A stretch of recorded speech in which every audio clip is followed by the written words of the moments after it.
profession, there are more bad things happening, there are more people crossing the line. When I first went to law school, I can recall the same songs being sung. The same issues actually with depositions.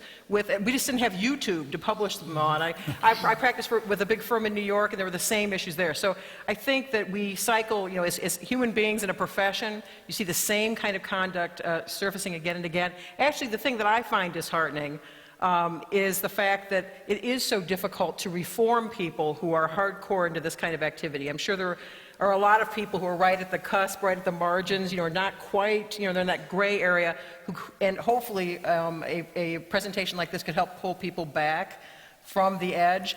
But to know that, for people who are offenders, that it's difficult to resolve their issues, that's depressing, actually. Yeah.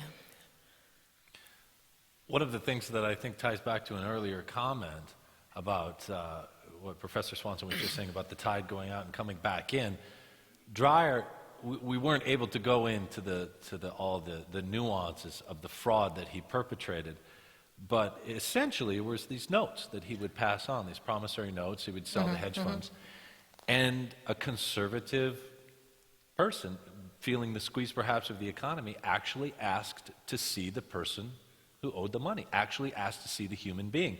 Going back to the comment made earlier about the complexity of the law, just like in The Emperor's New Clothes, it boiled down to somebody saying, I want to see this guy.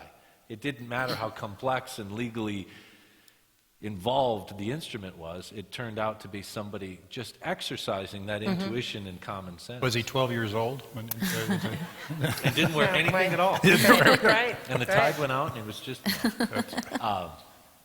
Yes, question. Yes, sir. My question is for Bud.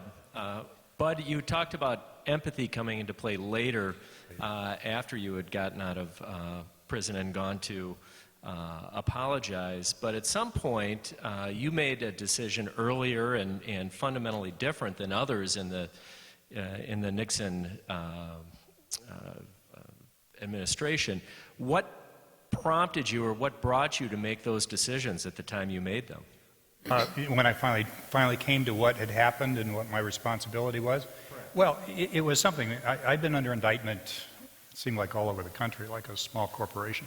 I was under indictment in California and Washington, D.C., and I got to the point where I wasn't sleeping.